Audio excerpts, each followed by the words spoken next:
Chapter 7 Jumley's supermarket finally opened in the other world, and it was a hit. Thanks to Chris's help, he and his companions spent 5 days in the tavern, spreading word to nearly every adventurer in Dole City about a new magic shop called the Supermarket, selling delicious instant noodles. 5 days later, they set up a stove in the inn's courtyard, tossing hot pot base into a boiling pot, a scent distinct from noodles, yet equally so stirring and stronger, spread widely. When the bomb brought hot pot's aroma seeped through the inn, travelers dropped their tasks, windows and doors opened, and soon Chris's group was spotted eating hot pot in the courtyard. Anything could go in, even instant noodles. The rich broth, thymy tomato base, and luncheon meat, tastier than beast meat, enthralled them. After hot pot came barbecue, plain grilled meat, sprinkled with cumin and slathered with barbecue sauce, sand smoky, spiced aromas that tugged at everyone's taste buds. Unbearable, completely unbearable. Instant foods and barbecue spices sold out, with ham sausages and luncheon meat cans also wildly popular. No surprise these foods were so convenient. For adventurers, fearsome beasts weren't always the issue, but satisfying taste buds while filling stomachs was. Lucky hands yielded tasty beasts, but limited to grilling or boiling. Sparse seasonings made the meat as natural flavor critical. Luck wasn't always on their side. Now, with a hot pot base or cumin powder, even clumsy adventurers could cook a delicious pot, ham sausages and luncheon meat, like noodles, stored well, retaining flavor no matter how long, freeing them from worry about fruitless hunting days, and they were delicious. The supermarket became a sensation among Dole's adventurers. Beyond that, hot pot and barbecue trends swept Dole, with restaurants adding new dishes. Each morning, crowds grew at the supermarket as door, eager to buy. Jumley's hands clamped from collecting gold coins, restocking instant noodles multiple times shortly after opening. When Uncle Go delivered supplies, he was puzzled. Your shop is doing that well, supplying many supermarkets. He knew the local market, but only Jumley's needed such frequent deliveries, all instant foods. Thinking of the enthusiastic otherworldly adventurers, Jumley said vaguely, I sell elsewhere, and business is good. Uncle Go's gaze lingered on Jumley's strikingly handsome face. Realization dawning, he got it. Live stream selling was trendy. His daughter, a fan of Vados, often bought endorsed products in bulk, with Jumley's star-like looks. His popularity must be sky-high. He'd worried Jumley's shop wouldn't last. But now, good business eased his mind, helping move noodle Chris to the storage. Uncle Go left.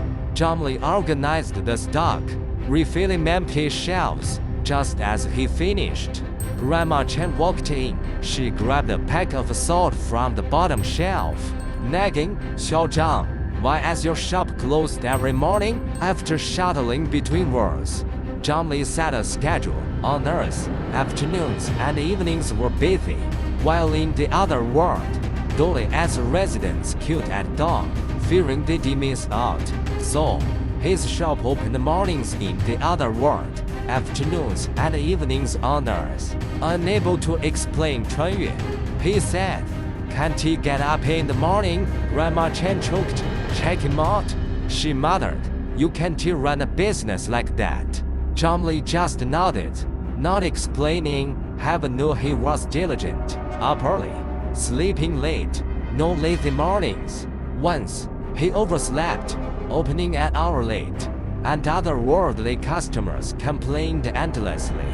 Now, the alarm rang, and he rose instantly, earlier than college students for by-am classes, but no one knew his efforts. Even his roommates grumbled.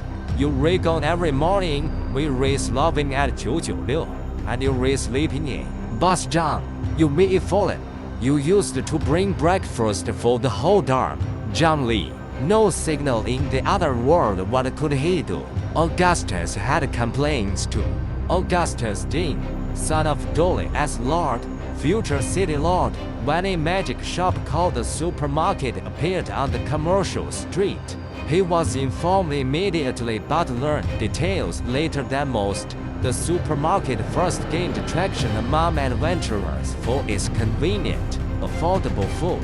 Later, residents frequented it, and as its dishes spread, hot pot reached Augustus. Initially, he dismissed it.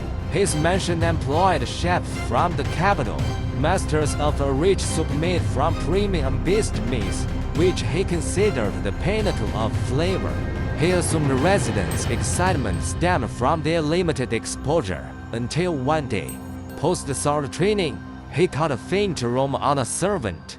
Not floral, but food like his favorite soup, yet fresher. The servant left after serving tea, the scent fading, but it lingered in his soul, making his stomach growl despite lunch. Augustus resisted.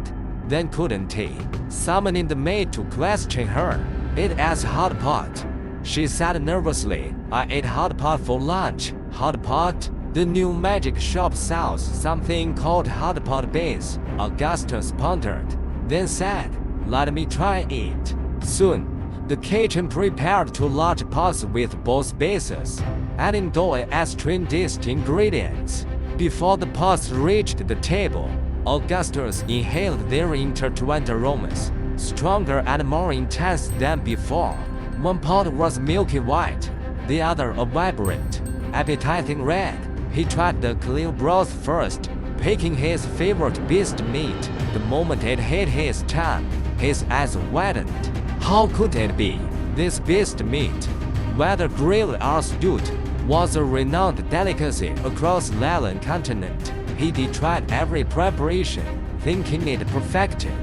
But now, soaked in the creamy broth, the meat as fat melded with the soup, bursting with juice on his tongue, a volcanic eruption of rich, scalding flavor engulfing him.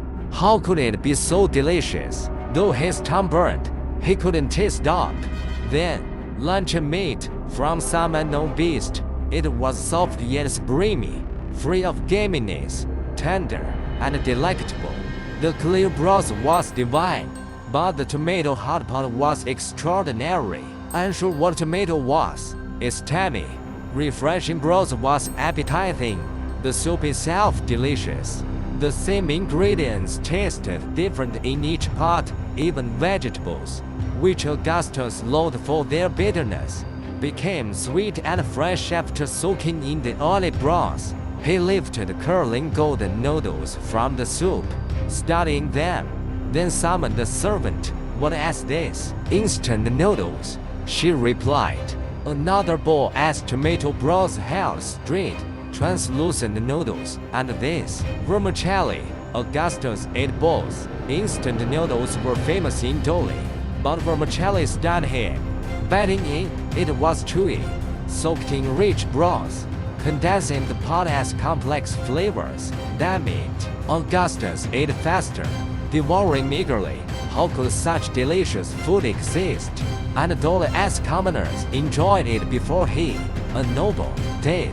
He thought such delicacies should be reserved for nobles, perhaps exclusively presented to the king.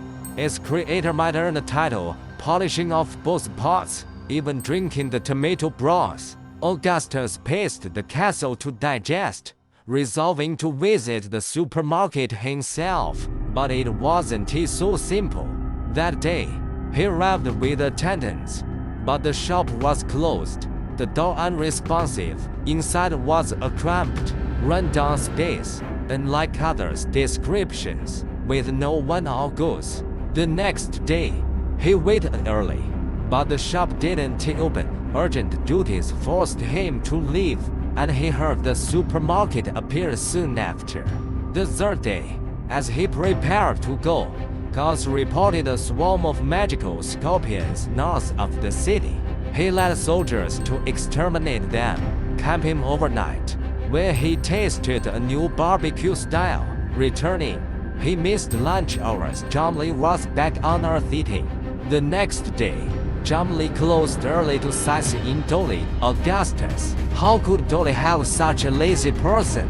After several misses, Augustus finally stood before the open supermarket. Its owner at the counter, open for business. Taking a deep breath, adjusting his collar, he stepped in cautiously.